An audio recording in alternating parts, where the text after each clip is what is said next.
मेरे प्यारे नबी तुमसा कोई नहीं सय्यदुल अंबिया खातमुल मुरसलीन।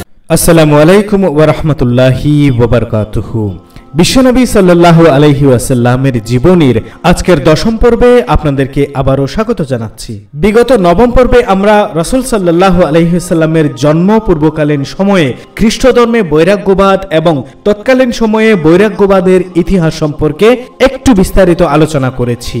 আজকের এই পর্বে আমরা রাসূল সাল্লাল্লাহু আলাইহি ওয়াসাল্লামের জন্মের পূর্বে সমসাময়িক পৃথিবী ও তৎকালীন আরবের অবস্থা এবং আরব সমাজে যুদ্ধের ব্যাপারে সংক্ষেপে আলোচনা করতে যাচ্ছি ইনশাআল্লাহ। রাসূল সাল্লাল্লাহু আলাইহি ওয়াসাল্লামের জন্মের পূর্বের সমসাময়িক পৃথিবীর অবস্থা। বিশ্বনবী সাল্লাল্লাহু আলাইহি ওয়াসাল্লামকে মহান আল্লাহ পবিত্র কোরআনে আকাশের ওই বিশাল সূর্যের সাথে তুলনা করেননি, তুলনা করেছেন একটা উজ্জ্বল প্রদীপের সাথে। এর কারণ হলো একটা সূর্য আরেকটা সূর্য সৃষ্টি করতে পারে না। সূর্য তার নিজের আলো দিয়ে কোনো প্রদীপ জ্বালাতে পারে না, কিন্তু একটা প্রদীপ আরেকটা প্রদীপ জ্বালাতে পারে। প্রদীপ থেকে শত কোটি প্রদীপ জ্বালানো সম্ভব, সূর্য থেকে তা সম্ভব নয়। এ কারণেই বিশ্বনবী সাল্লাল্লাহু আলাইহি ওয়াসাল্লামকে বলা হয়েছে উজ্জ্বল প্রদীপ। তিনি যে আলো প্রজ্বলিত করে গেছেন, কিয়ামত পর্যন্ত সেই আলো থেকে হাজার হাজার কোটি প্রদীপ জ্বলতে থাকবে।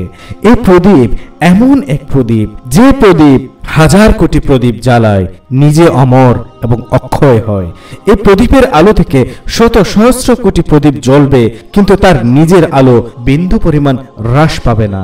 এ কারণেই আল্লাহ এই প্রদীপকে পৃথিবীতে প্রেরণের একটা বিশেষ সময় নির্ধারণ করেছিলেন। আলোক শিখার প্রয়োজন হয় তখনই যখন অন্ধকার ঘনিয়ে আসে, নিকষ কালো ঘন আঁধার চারদিক যখন ছেয়ে ফেলে।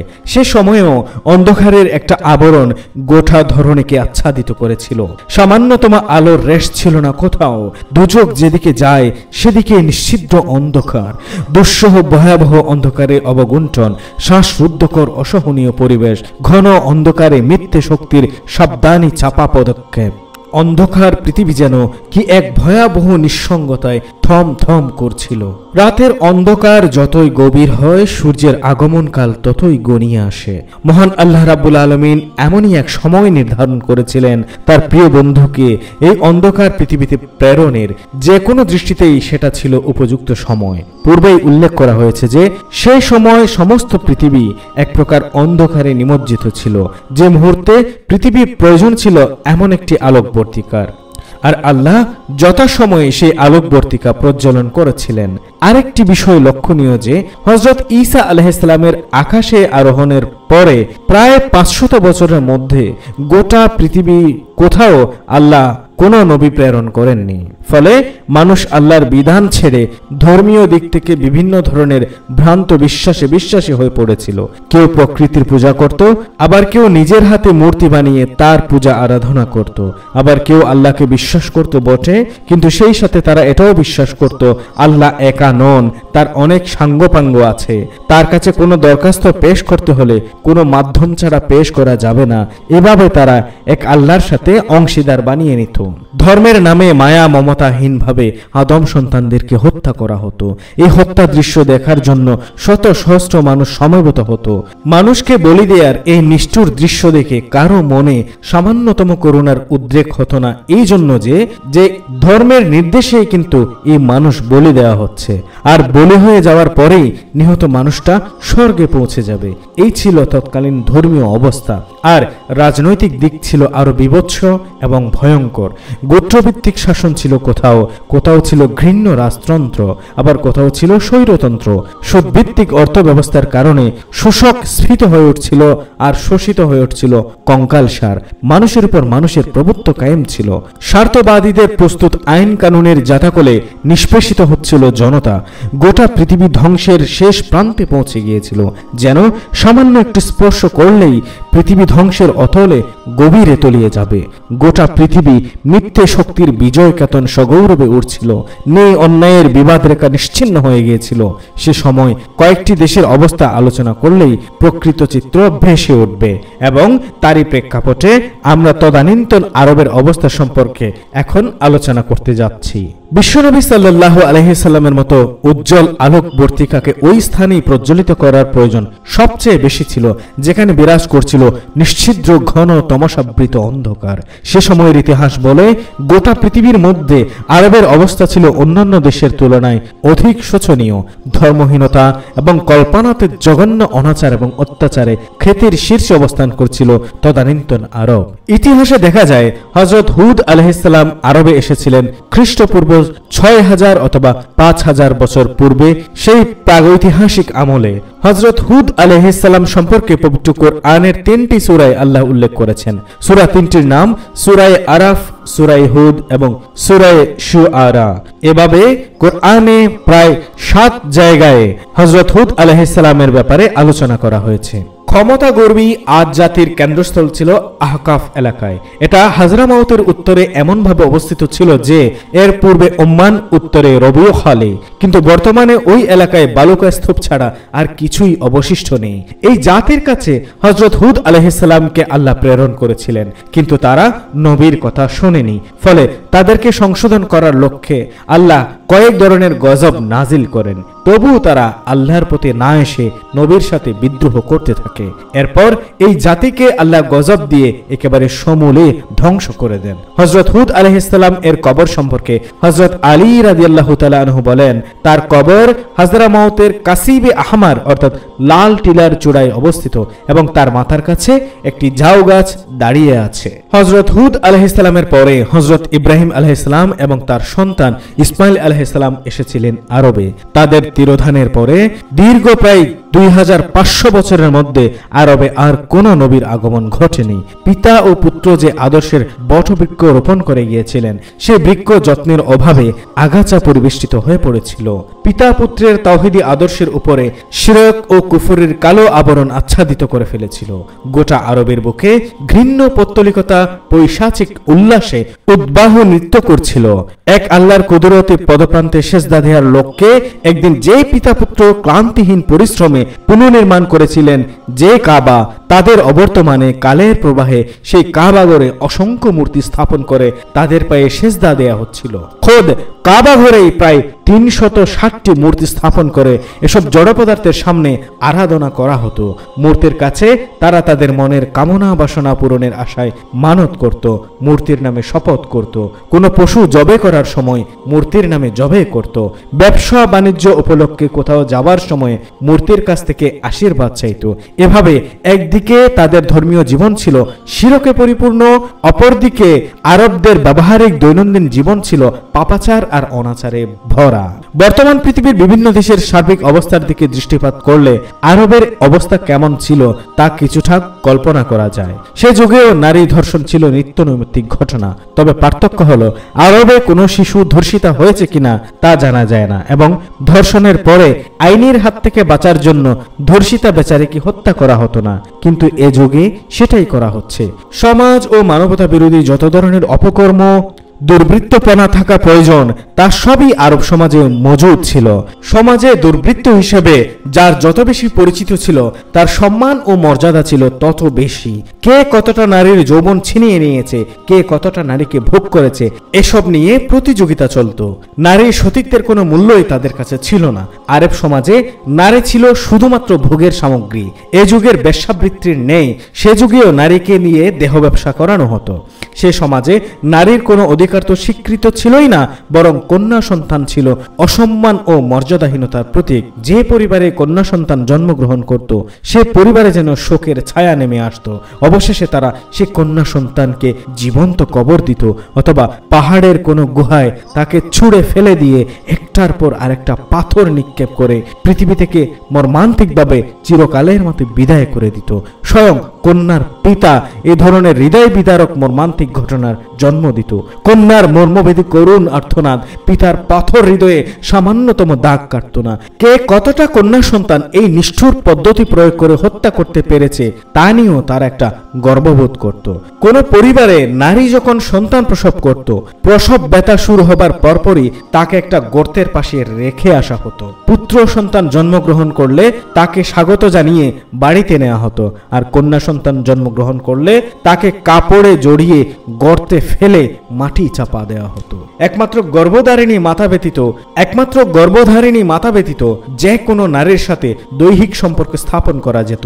আপন বোনের সাথে বিমাতার সাথেও যৌন সম্পর্ক স্থাপন করত তৎকালীন আরবরা। পিতার মৃত্যুর পর বিমাতাকে ভোগ করার জন্য ভাইদের মধ্যে দাঙ্গা এবং মারামারি সৃষ্টি হতো। প্রকাশ্যে অনেকে মিলে কোনো সুন্দরীকে তারা ভোগ করতে বিন্দুমাত্র লজ্জিত হতো না। একজনের সামনেই আরেকজন যৌন ক্রিয়ায় লিপ্ত হতো। একজন পুরুষ যেমন একাধিক নারীর সাথে অবাধে যৌনকর্ম করতে পারত, তেমনি একজন নারীরও সেই স্বাধীনতা ছিল। একাধিক পুরুষের সাথে একজন নারী সম্পর্ক স্থাপন করত। আর এ ধরনের নারীর কারণে পুরুষদের মধ্যে রীতিমতো প্রতিযোগিতা চলত। ক্ষেত্র বিশেষে নারীর দখল সত্ত্ব নিয়ে হত্যার ঘটনাও ঘটত। কোনো ঘোষণাদানকালে ঘোষক উঁচু স্থানে উলঙ্গ হয়ে দাঁড়িয়ে পরনের কাপড়টা হাত দিয়ে মাথার উপর ঘোরাতো আর উচ্চকণ্ঠে ঘোষণা দিত। যৌন বিকৃতির কারণে গৃহপালিত পশুর সাথেও যৌন ক্রিয়া করতে তারা দ্বিধা করত না। সমকামের অস্তিত্ব ছিল সে সমাজে। বর্তমানে পাশ্চাত্য জগতের নেই, তদানীন্তন আরব সমাজে মদ পান ছিল পানি পানের মতোই। তাদের জাতীয় জীবনে মদ ওতপ্রোতভাবে জড়িত ছিল। সে যুগে বর্তমান যুগের মতোই মদের উৎপাদনকে একটা শিল্প হিসেবে বিবেচনা করা হতো। প্রতিদিন প্রচুর মদ উৎপাদন করা হতো। তারা এতটাই মদ প্রেমিক ছিল যে আরবের প্রাচীন সাহিত্যে মদের 250-এর উপর নাম পাওয়া যায়। বর্তমান যুগে যেমন মদের প্রশংসা করে বিভিন্ন ধরনের গান কবিতা রচনা করা হয়েছে, সে যুগেও তারা মদকে বিষয়বস্তু নির্বাচন করে অসংখ্য কাব্য রচনা করেছিল। সেই সমস্ত কবিতা আজও বিদ্যমান রয়েছে এবং বর্তমান যুগের জাহেল মদ প্রেমিকদের খোরাক হয়ে আসছে। আর তৎকালীন সময়ে এভাবেই চলছিল আরবের আইয়ামে জাহেলিয়াত বা ঘৃণ্য অন্ধকারের যুগের অবস্থা। এই তো ছিল শুধুমাত্র পাপাচারের ব্যাপার স্যাপার। এবার আমরা জানব তৎকালীন আরব সমাজে যুদ্ধ এবং বিগ্রহের মাধ্যমে মানব হত্যা এবং জঘন্যতম বর্বরতার বিষয়ে সামান্য আলোকপাত। আরব সমাজে যুদ্ধ। তদানীন্তন আরবদের কাছে যুদ্ধ ছিল জাতীয় একটা পেশা স্বরূপ। দৈনন্দিন জীবনযাপনের যে উপায় উপকরণের প্রয়োজন, এ সবের মারাত্মক অভাব ছিল তাদের। এছাড়া সমাজে প্রতিষ্ঠিত কোনো আইন কানুনের কোনো অস্তিত্ব ছিল না। সামাজিক শৃঙ্খলাবোধ এবং সমাজে পরস্পরের ছিল না কোনো ঐক্য। এই সমস্ত কারণে তাদের মধ্যে দাঙ্গা, মারামারি, হত্যা, খুন, রক্তপাত এবং অপরের সম্পদ ছিনিয়ে নেয়ার প্রবণতা গভীরভাবে শিকড় গেড়ে বসেছিল। কে কোথায় তাদের পশু চড়াবে, এই পশুচারণ ক্ষেত্রের দখল সত্ত্ব নিয়েও তাদের মধ্যে যুদ্ধ শুরু হয়ে যেত। এই যুদ্ধ কোনো সময় শত বছর ধরে চলত। প্রথম যার সাথে যে যুদ্ধ করা হতো তার মৃত্যুর পূর্বে তার উত্তরাধিকারীদের নির্দেশ দিয়ে যেত যে অমুক গোত্রের সাথে যুদ্ধ করতে হবে। এভাবে তারা যুদ্ধের ধারাবাহিকতা চলতে চলতে শেষ পর্যায়ে যারা যুদ্ধ করত তারা বোধহয় জানতও না কেন তারা এই প্রাণক্ষয়ী যুদ্ধ করছে। এই যুদ্ধের কারণে প্রতিশোধ পরায়ণতা, সহিংসতা, নির্মমতা, হিংস্রতা ও প্রতিহিংসা তাদের চরিত্রে দৃঢ়ভাবে প্রতিষ্ঠিত হয়ে গিয়েছিল। পরিবারে পরিবারে, গোত্রে গোত্রে বছরের পর বছর ধরে হিংস্রতা এবং যুদ্ধ চলতেই থাকত। প্রতিপক্ষকে যে কোনো উপায়ে ধ্বংস করাই ছিল একমাত্র উদ্দেশ্য। মনের হিংস্র জিজ্ঞাসা বৃত্তি নিবৃত করার জন্য প্রতিপক্ষকে অত্যন্ত পৈশাচিকভাবে নির্যাতন করে মেরে ফেলা হতো। ক্ষেত্র বিশেষে ক্ষমতা ও শক্তি প্রদর্শনের উদ্দেশ্যেও যুদ্ধ শুরু করা হতো। এ যুগে প্রভাব প্রতিপত্তি প্রতিষ্ঠিত করার লক্ষ্যে সন্ত্রাসীরা যেভাবে যুদ্ধে লিপ্ত হয়, সে যুগেও তাই করা হতো। এভাবে রক্তের বন্যা বইয়ে দেওয়া হতো। আরবের কবিগণ কাব্যে তাদের যুদ্ধংদেহী মানসিকতা ফুটিয়ে তুলত। সে যুগের আরবের একজন কবি বলেছেন, বনু মুররা এর বৈশিষ্ট্য চিরদিন খ্যাতিমান যে তারা যুদ্ধের সময়ে বারবার শত্রুর রক্তে বর্ষার পিপাসা নিবৃত করে থাকে। কমপক্ষে একবার বর্ষার পিপাসা নিবৃত করা তো তাদের পক্ষে অবশ্যই কর্তব্য। একজন কবি তার পছন্দের পক্ষের প্রশংসা করে বলে, তারা এমন এক সম্প্রদায়, যুদ্ধ যখনই দাঁত বের করে তাদের আতঙ্কগ্রস্ত করার চেষ্টা করে, তখন তারা দলে দলে এবং একাকী দুভাবেই তার মোকাবেলা করে এগিয়ে যায়। আরেকজন কবি তার পছন্দনীয় এক যোদ্ধা সম্পর্কে বলে, যুদ্ধের কঠিন মুহূর্তে তিনি দুর্বার এবং অবিচল, তার কাছে যাওয়া সহজ নয়, তীক্ষ্ণ ধার তরবারের মতো তিনি দৃঢ় সংকল্প। অন্য একজন কবি বলেন, উপায় উপকরণ যতটুকু সংগৃহীত হয় তা নিয়েই প্রত্যেককে যুদ্ধে যেতে হয়। কবি ইবনে উনথুমা বলেন, জায়েদ, যদি তুমি বনু জোহল গোত্রকে যুদ্ধের জন্য আহ্বান করে, তাহলে বনু জেরা গোত্রের পক্ষ থেকে আমরা যুদ্ধ করব, কারণ যে কোনো স্থানেই উত্তম কাজের সম্মান রয়েছে। কবি সাদ ইবনে মালিক যুদ্ধ সম্পর্কে বলেছেন, বাধাহীনভাবে সামনে এগিয়ে যেয়ে দুশমনের সাথে মোকাবিলা করা সম্ভব না হলে পিছু ফিরে এসে আবার এগিয়ে যাওয়াই উত্তম। আরেকজন কবি বলে যুদ্ধ সম্পর্কে, একবার তোমরা আমাদের উপর যুদ্ধ চাপিয়ে দিয়েছো, আমরাও তোমাদের উপর যুদ্ধ চাপিয়ে দেব। কবি আবুল গাওল তাহাতি বলেন, এমনই ঘোড়ার আরোহী যে যুদ্ধের চাকি যখন ঘুরে তখন তারা মৃত্যু ভয়ে ভীত হয় না। কবি আমর ইবনে কুলসুম বলে, কোন গোত্রের উপর যখন আমরা যুদ্ধের চাকা ঘুরাই তখন তারা আমাদের রোধ করতে গিয়ে ময়দার মতো হয়ে যায়। অন্য একজন কবি আন্তারা ইবনে শাদ্দাদ আবাসি বলেন, আমি চিন্তান্বিত যে আমার মৃত্যুর পরে জমজমের সন্তানগণ পুনরায় যুদ্ধের ময়দানে প্রত্যাবর্তন করবে। তো কবি ইবনে হিলজা গর্ব করে বলেন, যুদ্ধের ময়দানে যখন প্রচন্ড আগুন জ্বলে ওঠে তখন প্রতিপক্ষ পলায়ন করলেও ধুলি ঝড়ের মধ্যে আমরা শঙ্কাহীন থাকি। কবি বাসাম ইবনে উজায়ের বলেন, যুদ্ধের আগুন থেকে কেউ যখন নিজের মুখ গোপন করতে চায় করতে পারে, আমি মুখ গোপন করব না, কারণ আমি কায়েসের বীর সন্তান। আমাদের পৌরুষ ও সূর্য বীর্য বীরত্ব কখনো কমে না, কেননা আমরা বারবার জীবনের শেষ সময় পর্যন্ত যুদ্ধের আগুনে চেহারা জ্বলসিত করি। এ ধরনের যুদ্ধ সংক্রান্ত অসংখ্য কবিতা তৎকালীন আরবে বিদ্যমান ছিল। এসব কবিতা থেকে স্পষ্ট বোঝা যায় আরবদের রক্তের সাথে যুদ্ধ, দাঙ্গা, রক্তপাত ওতপ্রোতভাবে জড়িয়েছিল। যুদ্ধের নামে তারা লোমহর্ষক কাণ্ড ঘটাতো। সংঘর্ষ মুখর ছিল তাদের জীবন। যুদ্ধ তাদের কাছে এত প্রিয় ছিল যে তারা বিশ্বাস করত, যে ব্যক্তির শত্রুর আঘাতে যুদ্ধের ময়দানে মৃত্যুবরণ করে না, বাড়িতে রোগ ভোগ করে মারা যায়, তার প্রাণবায়ু নির্গত হয় নাক দিয়ে। আর যুদ্ধের ময়দানে শত্রুর আঘাতে মারা গেলে তার প্রাণবায়ু নির্গত হয় ক্ষতস্থান দিয়ে। এ কারণে নাক দিয়ে প্রাণ বের হবে, এটা ছিল তাদের কাছে লজ্জার বিষয়। তাদের কবিরা গর্ব ভরে বলতো, আমাদের কোন নেতা কোনোদিন নাক দিয়ে মরেছে একথা কেউ বলতে পারবে না।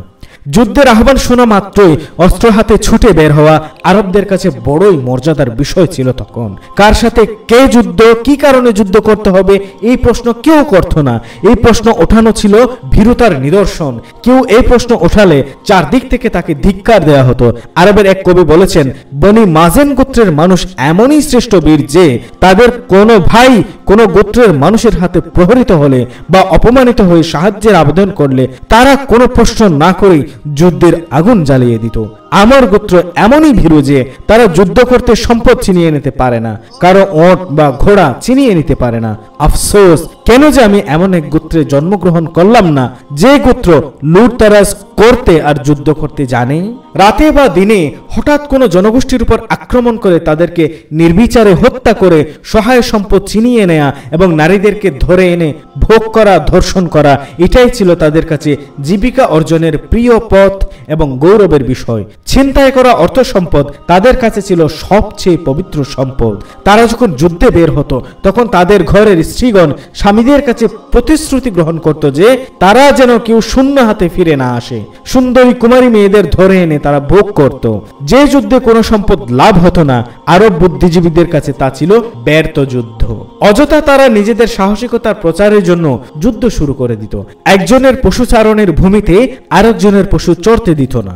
যে কূপ থেকে সে পানি নেয় অন্যজনকে সে কূপ থেকে পানি নিতে দিত না। একজন যেখানে বসবাস করছে তার আশেপাশে কাউকে বসবাস করতে দিত না। সে যে পোশাক পরবে তেমন পোশাক আর কেউ পরতে পারবে না। তার সামনে একমাত্র তার প্রশংসা করা ছাড়া আর কারো প্রশংসা করা যাবে না। সে যাকে ইচ্ছা হত্যা করবে, প্রতিবাদ করা যাবে না। তাকে সেবা যত্ন করার ব্যাপারে কেউ অনীহা দেখাতে পারবে না। কেউ তার সামনে মাথা উঁচু করে হাঁটতে পারবে না। এসবের ব্যতিক্রম হলেই যুদ্ধের আগুন জ্বলে উঠত। গোটা আরবের সে সময় যতগুলো বড় বড় যুদ্ধ সংগঠিত হয়েছে তার সবগুলোই হয়েছে আভিজাত্যবোধের প্রতিযোগিতার ফসল হিসেবে। বনু বকর এবং বনু তাগলাব গোত্রের মধ্যে যে দীর্ঘ 40 বছর ধরে রক্তক্ষয়ী যুদ্ধ হয়েছিল তার অতি সামান্য ঘটনাকে কেন্দ্র করে বনু তাগলিব গোত্রপতি কুলাইব ইবনে রাবিয়া পশুচারণ ভূমিতে বনু বকর গোত্রের এক অতিথির ওট হঠাৎ করে প্রবেশ করেছিল। কুলাইব লোকটা অত্যন্ত হিংস্র প্রকৃতির ছিল। সে তার কূপ থেকে কাউকে পানি নিতে দিত না। তার পশুচারণ এলাকায় অন্য কারো পশু চড়তে দিত না। সে যেখানে শিকার করত অন্য কাউকে সেখানে শিকার করতে দিত না। তার ওটের সাথে অন্য কারো ওটকে সে পানি পান করতে দিত না। সে যেখানে আগুন জ্বালাতো তার আগুনের সামনে অন্য কাউকে আগুন জ্বালাতে দিত না। তার ওটের সাথে অন্যের ওটকে দেখে সে ক্রোধে উন্মত্ত হয়ে ওই ওটের স্তন লক্ষ্য করে একটি তীর ছুটল এবং সেই তীর যথাস্থানে বিদ্ধ হলো। ওটের মালিক তা দেখে আর্তনাদ করে উঠল। সে নীরব না থেকে কেন আর্তনাদ করলো, এটাই তার অপরাধ। কুলাইব রাগে অগ্নিশর্মা হয়ে গেল। এই সুযোগে একজন আরেকজনকে হত্যা করলো। শুরু হয়ে গেল যুদ্ধ। উভয় গোত্র নিঃশেষ না হওয়া পর্যন্ত এই যুদ্ধ থামেনি এবং এই ঘটনা বর্ণনা করা হয়েছে ইবনে আসিরের প্রথম খণ্ড 384 হতে 397 পৃষ্ঠার মধ্যে, ইকদুল ফরিদ তৃতীয় খণ্ড 74 হতে 77 পৃষ্ঠার মধ্যে। ঘোড়ার দৌড়ের প্রতিযোগিতা নিয়ে যে যুদ্ধ শুরু হয়েছিল তা চলেছিল প্রায় 50 বছর ধরে। বনু আবসের গোত্রপতি কায়েস ইবনে জোহায়েরের কাছে দাহেস ও আবরা নামের দুটি ঘোড়া ছিল। গোটা আরবে এই ঘোড়া দুটো দৌড়ের ব্যাপারে অত্যন্ত সুনাম ছিল। বনু বদরের গোত্রপতি হুজাইফা ইবনে বদরের কাছে বিষয়টি ভীষণ অসহ্য বোধ হলো। তারই মতো আরেকজন গোত্রপতি ঘোড়া দ্রুত বেগে ছুটবে এটা সে সহ্য করতে না পেরে একটি চুক্তি করলো। তার ঘোড়ার সাথে কায়েসের ঘোড়ার প্রতিযোগিতা হবে, যে বিজয়ী হবে সে 100 ওট পুরস্কার পাবে। প্রতিযোগিতায় কায়েসের ঘোড়া এগিয়ে যাচ্ছে দেখে হুজাইফার এক লোক কায়েসের ঘোড়ার মুখে আঘাত করলো। সাথে সাথে কায়েস হত্যা করলো হুজাইফার সন্তানকে, হুজাইফা হত্যা করলো কায়েসের ভাইকে। বেঁধে গেল যুদ্ধ। উভয় গোত্রের ওট আর ঘোড়া নিঃশেষ না হওয়া পর্যন্ত এই যুদ্ধ থামেনি। দীর্ঘ 50 বছর পর্যন্ত চলেছিল এই যুদ্ধ। পারস্পরিক হিংসা এবং ক্ষমতার অহংকারের কারণে আউস এবং খাজরাজ গোত্রের মধ্যে 100 বছর ধরে যুদ্ধ চলেছিল। খাজরাজ গোত্রের দলীয় প্রধান ছিল মালিক ইবনে আজলা। তার এক ভক্ত বনু কানুইকার বাজারে অহংকার করে বলেছিল, খাজরার দলপতি মালিক ইবনে আজলা সবচেয়ে সম্মানিত এবং শ্রেষ্ঠ ব্যক্তি। তার এই কথা শুনেই আউস গোত্রের একজন তাকে হত্যা করে। তারপর তাদের মধ্যে এমন যুদ্ধ শুরু হলো যে ইসলামের আগমন না ঘটলে এই যুদ্ধ যে আরো কত বছর চলতো তা আল্লাহ তাআলাই ভালো জানেন। 100 বছর পূর্ণ হলে বিশ্বনবী সাল্লাল্লাহু আলাইহি সাল্লাম এই যুদ্ধ থামিয়ে দেন। ওকাজের মেলায় কেনানা গোত্রের বদর ইবনে মাসার ওটের পিঠে বসে তার পা দুটো সামনের দিকে এগিয়ে উচ্চ কণ্ঠে ঘোষণা করলো, আমি হলাম গোটা আরবের ভেতর সবচেয়ে সম্মানিত মানুষ। আমি আহ্বান করছি, কেউ যদি আমার চেয়ে নিজেকে সম্মানিত মনে করে তাহলে সে যেন আমার পায়ে আঘাত করে। তার এই কথা শুনে বনু দাহমান গোত্রের একজন যুবক এসে তার পায়ে তরবারি দিয়ে আঘাত করলো। শুরু হয়ে গেল দুই গোত্রের যুদ্ধ। এই ঘটনাকে কেন্দ্র করেই শুরু হয়েছিল কুখ্যাত ফুজ্জার যুদ্ধ। প্রথম এই ফুজ্জার যুদ্ধে দুই গোত্রের মিত্রপক্ষ পরস্পরের বিরুদ্ধে রক্তক্ষয়ী যুদ্ধে ঝাঁপিয়ে পড়েছিল। এর বর্ণনা পাওয়া যায় ইকদুল ফরিদ তৃতীয় খণ্ডের 86 নম্বর পৃষ্ঠায়। ঐতিহাসিকগণ বলেন, আরবের শেষ ফুজ্জার যুদ্ধের মতো ভয়ঙ্কর যুদ্ধ আর ঘটেনি। বিশ্বনবী সাল্লাল্লাহু আলাইহি সাল্লামের পৃথিবীতে ভূমিষ্ঠ হবার প্রায় 26 বছর পূর্বে হিরার বাদশাহ নোমান ইবনে মুনজের তার দেশ থেকে একটি বাণিজ্য বহর উকাজের মেলায় প্রেরণ করার সময় আরবের এক গোত্রপতিকে বলেছিল, এই কাফলার নিরাপত্তার দায়িত্ব গ্রহণ করবে কে? কানানা গোত্র প্রধান বারাদ ইবনে কায়েস বলল, আমি এই গোত্রের পক্ষ থেকে নিরাপত্তা দিচ্ছি। হাওয়াজের গোত্রের এক দলপতি উরআহ ঘোষণা করল, আমি গোটা আরবের পক্ষ থেকে নিরাপত্তার দায়িত্ব গ্রহণ করছি। কানানা গোত্রের বারাদ ওই গোত্রের কথা সহ্য করতে পারল না। উরআহ কাফেলা নিয়ে যাত্রা শুরু করার পরে পথে বারাদ তাকে হত্যা করলো। শুরু হয়ে গেল যুদ্ধ। দুই গোত্রে এমন যুদ্ধ বেঁধে গেল, উভয় পক্ষের মিত্র শক্তি যুদ্ধে জড়িয়ে পড়ল। ঐতিহাসিকগণ বলেন, এই ভয়ঙ্কর যুদ্ধ আরবের অতীত যুদ্ধসমূহকে ম্লান করে দিয়েছিল। আর এই বর্ণনা পাওয়া যায় ইবনে আসির প্রথম খণ্ডের 439 হতে 445 নম্বর পৃষ্ঠার মধ্যে। আরবদের বিশ্বাস ছিল, কেউ কাউকে হত্যা করলে সেই হত্যাকাণ্ডের প্রতিশোধ গ্রহণ না করলে নিহত ব্যক্তির আত্মা সাদা রঙের পাখি হয়ে পাহাড় পর্বতে উড়তে থাকে আর বলতে থাকে, আমাকে পান করাও, আমাকে পান করাও। আবার কারো ধারণা ছিল, যে ব্যক্তি নিহত হয় তার হত্যার প্রতিশোধ গ্রহণ করলে সে ওই জগতে জীবিত থাকে, আর প্রতিশোধ গ্রহণ না করলে ওই জগতেও সে মারা যায়। আবার কারো ধারণা ছিল, হত্যার প্রতিশোধ গ্রহণ না করলে নিহত ব্যক্তির কবর অন্ধকারে ছেয়ে থাকে, প্রতিশোধ গ্রহণ করা হলে তার কবর আলোকিত হয়। এই সমস্ত অমৌলিক বিশ্বাসের কারণে যুদ্ধের আগুন কখনোই নির্বাপিত হয়নি। যুদ্ধে যারা পরাজিত হতো তাদের মা বোনদের সতীত্ব লুণ্ঠিত হতো বিজয়ীর পক্ষের হাতে। প্রতিপক্ষকে তারা জীবন্ত পুড়িয়ে মারত। ইয়েমেনের বাদশাহ জুলওয়াস তার দেশের অসংখ্য মানুষকে আগুনে পুড়িয়ে নির্মমভাবে হত্যা করেছিল। ইমরুল কায়েসের ছেলে মুনজির ওয়ারা যুদ্ধে বন্দী নারীদের আগুনে পুড়িয়ে হত্যা করেছিল। আমর ইবনে মুনজের তার একটা ভুলের কারণে প্রায়শ্চিত্ত করার উদ্দেশ্যে মানত করেছিল যে সে তার প্রতিপক্ষ বনু দারেম গোত্রের 100 লোককে আগুনে পুড়িয়ে হত্যা করবে। তারপর সে তার দলবল নিয়ে ওই গোত্রের উপর হামলা করে তাদের 99 জন লোককে গ্রেপ্তার করে আগুনে পুড়িয়ে হত্যা করতে থাকে। সে সময় তার পাশ দিয়ে অন্য একটি গোত্রের লোক যাচ্ছিল, তাদেরকেও ধরে এনে সে আগুনে পুড়িয়ে হত্যা করে তার মানত পূর্ণ করে। তারপর সে যুদ্ধবন্দীদের ধরে নিয়ে পাহাড়ের চূড়ায় নিয়ে যায়। ইমরুল কায়েসের ছেলে মুনজার প্রতিজ্ঞা করলো, বন্দীদেরকে হত্যা করতে করতে যখন দেখব এই পাহাড়ের চূড়া থেকে পাহাড়ের পাদদেশ পর্যন্ত রক্তে লাল হয়ে গিয়েছে তখনই হত্যা বন্ধ করব। এভাবে কয়েক শত মানুষকে হত্যা করেও যখন পাহাড়ের নিচের অংশ রক্তে লাল হলো না, তখন সে পাহাড়ের চূড়ায় রক্তের উপর পানি ঢেলে দিল। এরপর রক্তের সাথে পানি মিশে গড়িয়ে পড়ে পাহাড়ের পাদদেশে নেমে আসে। ইমরুল কায়েসের পিতা হাজার ইবনে হাসে কয়েক শত যুদ্ধবন্দীকে লাঠি দিয়ে পিটিয়ে হত্যা করেছিল। আর এই বর্ণনাও পাওয়া যায় ইবনে আসিরের প্রথম খণ্ডের 409, 439 এবং 445 নম্বর পৃষ্ঠায়। প্রতিপক্ষকে ধরে তার হাত পা কেটে, চোখ উপড়ে, কান কেটে উত্তপ্ত মরুভূমির উপর ফেলে রাখা হতো। তাদের দেহ শিয়াল শকুন দিয়ে ভক্ষণ করা হতো। প্রতিপক্ষের মৃতদেহকে নানাভাবে বিকৃত করা হতো। তাদের কান কেটে জুতার নিচে লাগিয়ে তা ব্যবহার করা হতো। শত্রুকে হত্যা করে তার মাথার খুলিতে মদ পান করা হতো। গর্ভবতী নারীর পেট চিরে সন্তান বের করা হতো। আর এই সমস্ত মানব ইতিহাসের সবচেয়ে অন্ধকারতম যুগের বর্বরচিত ঘটনাসমূহ বর্ণনা করা হয়েছে ইবনে আসিরের প্রথম খণ্ডের 276, 409 নম্বর পৃষ্ঠায়, তাকাতে ইবনে সাদ, ফাতাহুল বারি, উসুদুল গাবা সহ আরো বিভিন্ন গ্রন্থে। সুতরাং প্রিয় দর্শক ও শ্রোতা, এতক্ষণ তৎকালীন আরবের যুদ্ধের যে অবস্থাগুলোর কথা আমরা শুনলাম, সেগুলোর দিকে একটু গভীরভাবে ভাবলে বোঝা যায় কতটা অন্ধকারচ্ছন্ন এবং পৈশাচিক একটা অবস্থা বিরাজমান ছিল তৎকালীন মানব সমাজে। গোত্রপতি, দলপতি, সমাজপতি সহ সমাজের শাসক শ্রেণীর লোকদের মনে কতটা রক্তপিপাসু ছিল, কতটা নিষ্ঠুর ছিল মানবতা, কতটা ভুলুণ্ঠিত ছিল সে সময়। আর এই অন্ধকার তিমিরাচ্ছন্ন যুগে কতটা প্রয়োজন ছিল আমাদের প্রিয় নবী হযরত মুহাম্মদ সাল্লাল্লাহু আলাইহি ওয়াসাল্লামের মতো একটি উজ্জ্বল আলোকবর্তিকা, যেই আলোকবর্তিকা দূর করবে সমস্ত অন্ধকার এবং আলোক উজ্জ্বল করবে পুরো পৃথিবীকে। প্রিয় দর্শক, এই ছিল তৎকালীন সময়ে পৃথিবী এবং আরব সমাজের যুদ্ধের অবস্থা। পরবর্তী পর্বে আমরা তৎকালীন সময়ের রোম, পারস্য, তৎকালীন চীন এবং ভারতবর্ষের অবস্থা সম্পর্কে আলোচনা করতে যাচ্ছি ইনশাআল্লাহ। আর সেই পর্ব দেখার আমন্ত্রণ জানিয়ে আজকের এই পর্বে বিদায় নিচ্ছি। আসসালামু আলাইকুম ওয়া রাহমাতুল্লাহি ওয়া বারাকাতুহু।